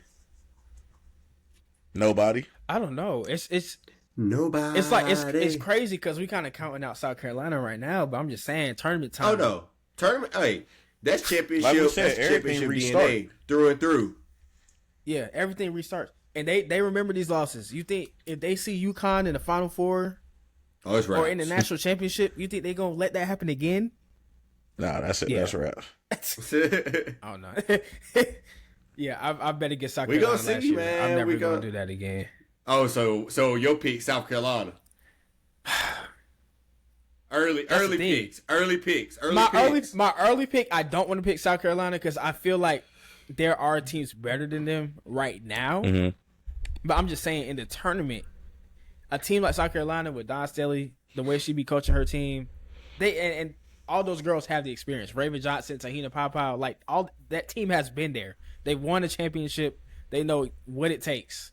Chloe Kitts, like yeah. This is just an early ranking. Nothing crazy. Yeah, I'm not gonna say they're a lot to win it, but I'm just gonna say don't let this game fool you, make y'all, or fool y'all, or make y'all think, oh, they ain't doing nothing this year. Okay, I'm just gonna say that. Okay, so USC, maybe South Carolina, and Paige, UConn. Yeah. USC. Okay. But I might ride out UConn all the way. I'm gonna see. Hey, you heard who I said. I feel like she the best player in college. She is. I stand on that. I mean, I don't think it's argument. I don't think it's an argument. She's definitely the best player in college. That's what I'm saying. You got the best player. F it, I'm gonna say what you argue with Cooper. He the best player. The Duke can. I mean, that's not my argument. I mean, that's his argument. Yeah. Nah. I mean, if I'm gonna pick a team right now for the women's game, for the women's side, I'm gonna pick South Carolina. South Carolina, okay. I think South Carolina. South Carolina, Don gonna get her another one. USC.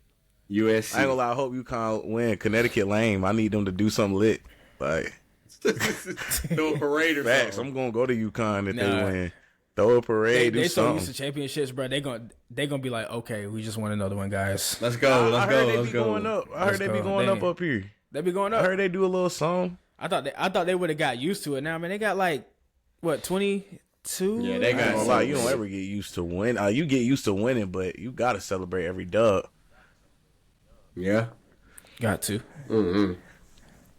But nah, we college basketball should be interesting within the next few next month, because it lasts until April. Mm-hmm. We definitely got way more. Oh yeah. College hoops talks on the pod, man. Yeah, March is approaching, but yeah, we got to get into that Drake, Drizzy. That Drizzy Drake. Man, look, y'all tried to take him down. Y'all tried to put dirt on his name. Survives. Y'all tried to say that he won't the same. Y'all tried to say my boy was lame. Bars, man. And that's what Drake just gave us. Bars, bruh. Hey. Oh, he don't agree. You don't agree? Hey, I ain't gonna you know lie. how Give I me a feel hug. about Drake. Top five. No Kia. Give me a hug. Give me a top hug. Five. Woo. Oh yeah, I'm not gonna sit here and tell y'all every song here trash. I hate calling music trash. Y'all know I hate calling music trash. Yeah. But here's what I say. Like, I kind of expected how this album was gonna sound. First of all, I will say I will admit I'm not the biggest P&D fan. Okay. I mean, that's you fine. give me a That's P&D fine. album, I'm probably not gonna be like excited. But I still listen to it all the way through because you know what I'm saying. I'm trying to hear everybody out. I'm trying to Give me a hug. Be, It's all right. Oof. honest. Yeah, give me a hug. It's hard. He came on, so I was like, "Oh, this old Drake. He really Drake. trying to go at people." It's old Drake. I heard the first stanza and just said, "Run it." I ain't gonna lie. First verse, Straight and ran caption it back. bars, straight IG captions. You gonna see in every girl Instagram dude Instagram straight IG captions in here, bro. Well, go ahead, Sheba. My fault. But yeah, I think, and like I said, I really like that song. Give me a hug, and I kind of like Nokia too. You know, Nokia nice was little dance smooth. song. But it just feels like the fact that those songs are on this album, right? I thought this was gonna be like It was Valentine's Andy, Day. Drake, Valentine's. I think the album one is too long for it to be. Yeah, 21 songs. For it to be a themed album called "Some Sexy Songs for You," and it's supposed to be a sex album. A lot of songs for you. No one's having sex for an hour and 13 minutes. Okay, give me 45 max. Bruh. I'm telling you right now, if you going for an hour and 13, you're doing something wrong. That mean either you own something. Got that or Draco, boy. Yeah. You got that Right. Drake. Yo, it's about to go. You doing something wrong. Because somebody should have been. Nah, let me stop. The one thing I say about it, I wish it would have been the way it was advertised is not the way we got it. I thought it was gonna be more Yeah. 50-50, and it was more 70-30. A lot like her loss. 80-20. That's exactly what I was about to say. A lot like her loss. Because Drake did that to 21, and I still hate him for that. Because I'm like, these are some hard beats. And we hearing no 21. We only hear 21 at the back end. But 21 was on more songs of her loss than P&B was on this one, though. Yeah. For sure. Like P&B was just there to have a namesake for real. Yeah. Like Drake but I also feel like Drake had to kind of take this over, bro. Like it's. But that's the thing. Why didn't he just drop it solo? Then why didn't he just drop it solo? Because I still like the little seasoning of P&B there when he's there. Like I like the little flair from every now and then. But Drake dropping a solo soon. You heard him say the summer gonna be lit. He already Drake telling don't us. miss on the summer, bro. Oh, so Summer Drake Drake got that is. on lock. We was there. Top tier. We was there. No cap, we was at the concert. We was there. That's what I'm saying, bro. I don't care. Don't say nothing about Kendrick to me, bro. I'm not hearing it, bro. Yeah. I'm not hearing it. But the thing bro. is, I think Drake got his words out about the beef on this one again too, and I think that should be it. It is. Let It's it go. over. Let Let it go. Oh, it's over. It's over. Because to me, I thought it would be better for him had he just acted like it didn't happen after the Heart Part 6. Just let Not Like Us be as big as it was gonna be. Act like it didn't happen and just keep dropping music. I think with the lawsuit and still going back and forth with Kendrick, that hurt him too much. He got dogged. I feel like this beef could have been a little crazy. Yeah, I ain't gonna lie, it was very unexpected. But yeah, this is the time. This is the time now to move past it. Act like it didn't happen. Forgive and forget. I already forgot. No. Yeah. Oh no. People ain't gonna forget. I forgot. Well, people not gonna forget the L. Yeah, it's just certain stuff I won't forget. But I move past. I mean, I ain't gonna lie. He's one of the biggest artists ever. Fact. He will be perfectly fine. He's gonna keep dropping #1s on billboards, and it ain't gonna affect him his longevity. Even though I think he might be done soon. I think he gonna be done soon too. You think he gonna retire? He been teasing it. He been think about how long he been going. He been dropping music for a while, gang. I mean, I don't know. It's like, why stop? Future, Cole, but why keep going? Man, I ain't gonna lie. Future gonna keep going till he in the grave, bro. Like, you think so? Bro, Future is gonna keep like that's what I'm saying. Yeah, he never not gonna get a Future project, bro. This is gonna be the same. Yeah, he gonna turn into Snoop Dogg though that he get.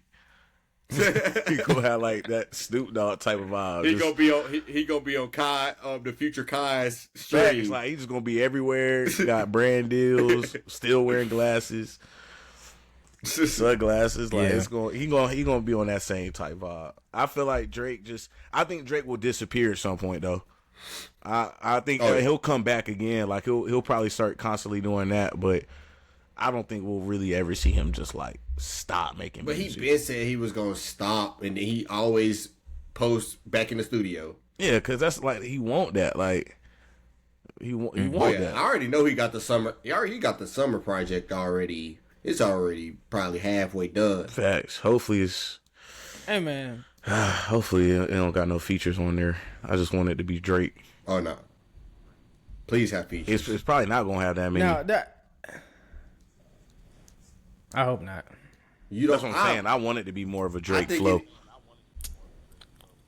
Drake flow, but he gotta have like some big names. He gotta have a Future. I want him to have a song with Future on there. He'll have a song with YSL on there. I mean, Thug. Damn, my fault. It's gonna just be 21. You heard what he said. 21 the only one to check on him. I feel like the features start to get a little repetitive though. Yeah. You know what I'm saying? And I do feel like my biggest critique of Drake right now is his music to me is more let me make a hit and get as big as numbers as I can, as much money as I can with this music stuff, which is, it's fine with that. I love turn up music, you know what I'm saying? But my favorite Drake albums, Nothing Was the Same. Y'all want to talk about Take Care, like get back on the 40 beat. You know what I'm saying? Get on the 40 beat. Spit something. Spit one of them timestamp location ones again or something. Yeah, you know what I'm saying? 8 a.m. I feel like he gave us one though. He gave us an 8 a.m. in Charlotte. Yeah. He gave us an 8 a.m. in Charlotte. 8 a.m. in Charlotte hard too. Yeah, that's what I said. He gave us the 8 a.m. in But that's just, to me, that's just one in a mass of a lot of these last 4 albums just really been like hits. Like why are you speaking Spanish? I ain't gonna lie. I ain't gonna lie. I be liking that. I ain't gonna lie. It be smooth, bro. And then there's another thing too. Up. He be switching it up. Daddy Yankee. And there was another thing too. You said what? Feel like Daddy Yankee. Oh wow. That's insane. That was another thing too. I be listening to the lyrics, right, and I think a lot of people, or some people, notice it on "Raining in Houston," which I like this song too. I like the beat. He had said something. I think he said riding down 85 past A&M, right? Mm-hmm. Y'all remember that part, that line of the song? Down 85 past A&M, and he talking about it's raining in Houston. Now, I do have on my PV A&MU shirt, Prairie View A&M. Shout out my sister. She go out there. Shout out, sis. And I remember being out there, and I looked at maps, and I'm like, there is no 85 in Houston. 85 runs through DC through Alabama. It stops in Alabama. You looked it up. No, I didn't look it up. I just know I drive 85. Every time I go home, I know 85 down and back. Like, 85 does not go in Texas. It don't even touch Mississippi. And sometimes I just wish, sometimes it's stuff like that I'd be like, damn, Drake. Like, can you please, like, make it look better for yourself? Like, you know. It does rain a lot in Houston, though. Does it? Yes, my word. During, like, hurricane season and all that? I mean, yeah, hurricane season, yeah. My word. Speaking of Houston, that was the hottest I ever been in my life, by the way. I love Houston. I ain't been there, man. When I was there for the college football playoffs, I loved it. I ain't gonna It's nice. lie. Mm-hmm. I ain't gonna lie. And it's a lot of black people. I was talking to Nick today. I told him this summer at some point I want to try to get to Houston. Oh, yeah. Somewhere in Houston's Texas. smooth. If I was to move to Texas, it'd be Houston for sure. For sure. Hey, man, Rockets, Texans. Holla You said what? Astros, the cheating Astros. Nah. I ain't trying to go into baseball. Give me football or basketball. Man, what's wrong with baseball? I'm not trying to. Hey, what was that? What was that? Old news, Jalen? We're talking. You talking about my fitted? Bruh. He said, I don't know nothing about baseball. I don't know about baseball. Cause that's a crazy pool. I forgot about that. Bro, was that Emmanuel Hudson brother? What's his name? It was Emmanuel Hudson brother, ain't it? Philip? Is that his name? I think so. I don't know about baseball. Shout out him, bro. Them videos are so funny. Dang, that's a crazy pool, bro. I don't know about baseball. Hey, this off topic, but yeah. You talking about my fitted? You seen that? You remember Spoken Reasons? Him and Emmanuel Hudson, make the asking all them questions. Bruh got arrested, bro. Oh my! I don't know for what exactly, but his mugshot was online and people were saying like crazy stuff, bro. Let me see what they locked the boy up for. But him and Emmanuel Hudson not cool no more. Yeah. He was apprehended following a traffic stop where authorities cited him for multiple offenses, including unlawful possession of a weapon, illegal transportation of alcohol, and possession of marijuana. Damn. Yeah, he about to actually be locked up. He might have some legit charges right there. Asking all them questions. The express trigger. Making a statement. Assume? Oh, man. I remember I got in trouble for watching that. But, my mama taught at the school that I went to, so I was like watching it in her class before I went to school, like before I went to my class from her class, and then she got on my ass for it. Gosh. All the kids was watching it at that time. I wanted to know what they was talking about. I ain't get the reference then. But man, that's wild. We can't do another 2-hour pod, bro. So I'm gonna have to cap it here, man. Oh yeah. Shoot. Watch out for the leaks.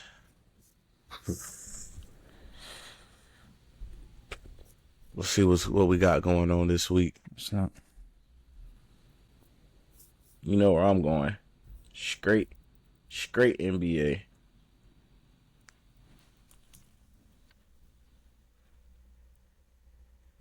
Or it might have to be watch out for next week. It's All-Star weekend. Yeah. Wednesday, February 19th, the Hornets play the Lakers. Hopefully Mark Williams will come back. If not, watch out for Dalton Connect. Yo, he about to, if they let him freaking play, he gonna give us that work, man. He gonna give us that. I had to process everything. Facts.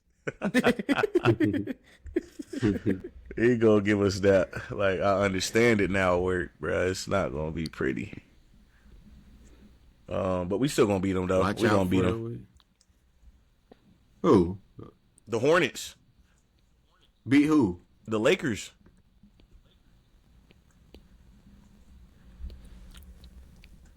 You hear it? I heard. Oh, okay. I'm making sure. We heard you. If Mark Williams playing, we can put bread on it. We winning.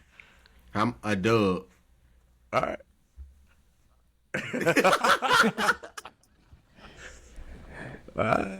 Hey, y'all remember all the bets we've made on the pod? I'm And I undefeated. feel like the record is in my favor. No, the I've Heat won the finals when we was in Taylor Lounge, recording the Taylor Did I Lounge. say that they weren't going to make it to the finals? No, we bet But on the game Heat versus Nuggets. when I said the Nuggets was going to win, No, when you said the Heat was gonna win. the Heat won though. What you talking about? Stop acting clueless, bruh. The Heat won. No, they did not. They did play in the finals. Jimmy Butler has no ring. We're talking about when it was Heat versus Nuggets. Oh yeah, and I said I don't remember, hear bro. him? I ain't gonna lie, I don't remember, bro. He's crazy. I don't remember that, bro. He's crazy. Because I'm talking about the Heat ain't won nothing but the Yeah. East. That's it. Yeah, that's it. I don't That's it. remember That's that. all. Nuggets Yeah, Heat. watch out. I don't got no watch out for the week. I don't know. Florida. Watch out for Florida. I'm about to say, you can just say SEC basketball. They just all finna beat on each other. Yeah. That's the thing, too. Playing in a tough conference like that, after that, going through that grueling of a schedule, Mm-hmm. and then you gotta go win 6 in a row to get a national championship. That's gonna be hard. I'm telling you. Yep. My watch out, I got like a general watch out, kind of like a shout out actually. We talked a lot about a lot of players this year, especially the OGs, KD, LeBron, Curry. You know, great seasons, legends. Kyrie Irving even having his shine this year.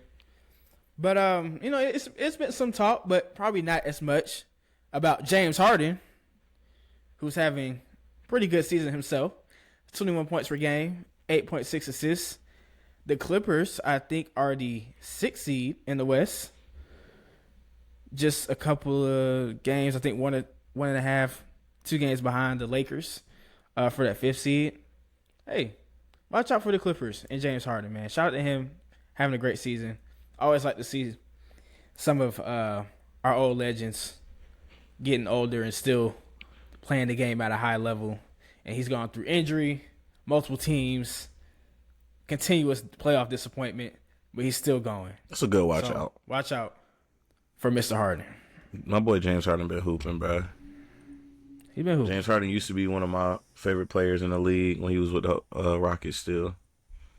So shout out Jay Harden, man. I always got some respect for you, brother. But yeah, man, we gonna cap it off. Rockets. Cap it off here, man. It's been real. We gotta go on an All-Star break. We've been going at it though, man. Respect to y'all boys, bro. We said we were gonna be consistent, and we have been consistent. So y'all keep rocking with us, man. Same time next week, another pod. That's what we do. But yeah, man. If you ain't listening to the Brickz, you ain't listening. You ain't listening. We out here, man. Watch y'all mouth.